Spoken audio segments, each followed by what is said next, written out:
As I mentioned before, you can go ahead and use a touchpad just like a mouse. You can see the cursor moving on screen. Or you can go ahead and move with the normal eraser style button over here. In this mode, it's just like a normal laptop or desktop, and you can access all of your programs and functions such as your EMR applications, SPAL applications, and word processing or Mirror. Next, we're able to rotate the tablet or the laptop into tablet mode. Simply grab the screen on the right hand side and pull it towards yourself. The screen will rotate around, and then you're going to push it down until it locks into place. If we need to release the screen to put it back into laptop mode, we're simply going to grab this latch along the front here and release it. Then rotate the screen back away from you so it's now facing you. Switching back to tablet mode, we'll notice that the screen is going to reorient itself here in just 1 second to the tablet screen. We're now going to want to rotate it for next tech purposes to a landscape view versus the current portrait view that it's in now. To do so, we need to look at the tablet specific buttons, which are located along the back bezel here. The first button you have here is actually a little hole. That's for Control-Alt-Delete. When you don't have a keyboard to utilize, you're going to be pressing the button here with your pen tip. The next button is the screen rotate button. So it's located right here, and if I press this button, you'll notice the screen will rotate around and put it into landscape view. So now the start menu is on the bottom left. Continuing along the edge here, we have an escape button and a scroll bar. These are used very similar to a mouse and can be used to scroll through documents or web pages. These buttons are usually not used too often in an EMR application. Along the front edge here, we have a release that we can slide to the right. This actually releases an extended Wi-Fi antenna. This antenna can be used when you have low wireless signal. To close it, simply push it in. Once we're in tablet mode, we need to use our pen. To release the pen, just press it from its carrier on the left-hand side of the tablet. It will pop out. It is tethered, so that way you don't lose the stylus. If you untether the stylus, the cost is about $45 if it's lost. To begin using this, we need to understand that the tablet pen is just like using a mouse. So when we get close to the screen, the cursor will actually move around, just as if we were using a mouse cursor. And if we want to launch something, normally you would double-click with your mouse, so in this case, we'll double-tap. If we want to single-click something, we just single-tap. And to right-click, you'll notice there's a button on the side of the pen. You hold down the button, and then click on the screen, and then you will right-click. One of the primary things we need to do with our tablet, once we initially receive it, is personalize our handwriting. To do so, on your desktop, you'll notice there's a personalized handwriting recognition box. Double-click this icon, and you'll be presented with a wizard to run you through the various functions. There are two sections: target specific recognition errors. This is covering items like a 1 versus an I, or a 0 versus an O. And then we have teach the recognizer your handwriting style. This section is used to write sentences so it can adjust to your individual handwriting style. If you write in cursive, please write in cursive while doing these training exercises. If you write in print, that's perfectly fine as well. You just want to make sure you're doing it exactly how you would write on paper in order for it to pick up on the nuances of your style, even if it's sloppy. When you click on one of the subsections, you'll be presented with a couple other subsections, such as sentences, numbers, symbols, and letters. You need to go through all of these sections.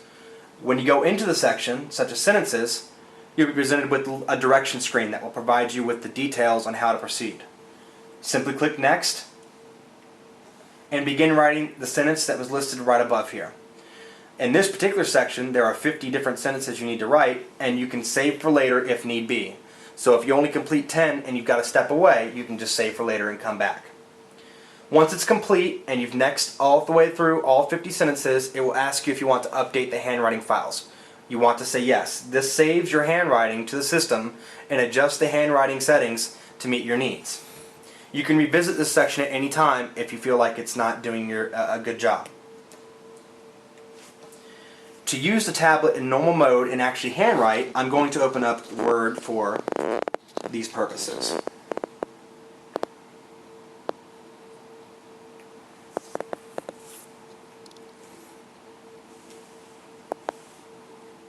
You'll notice on the left-hand side of the screen, anytime I get close to a place where there's a word box, a small box will appear over here on the left.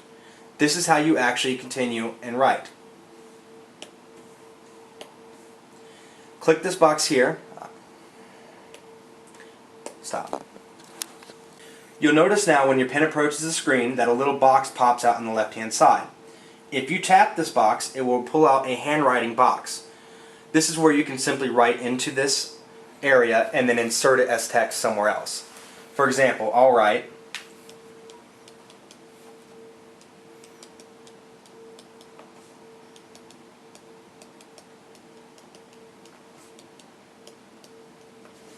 You'll notice that it converts my handwriting, such as today, to a smooth cursive handwriting. This means it has analyzed my handwriting and converted it to text.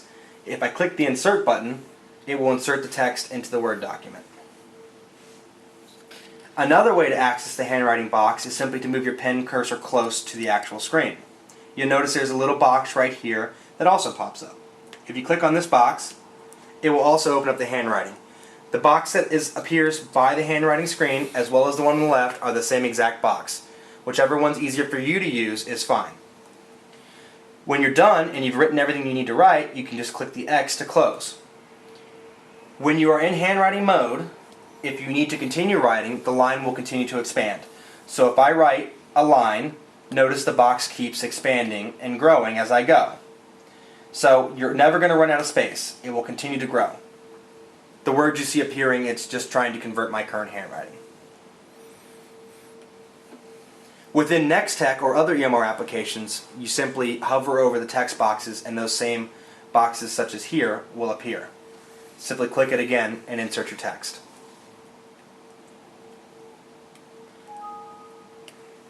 That's pretty much it for the tablet. Other than using it as a pen, it's pretty much the same as a laptop.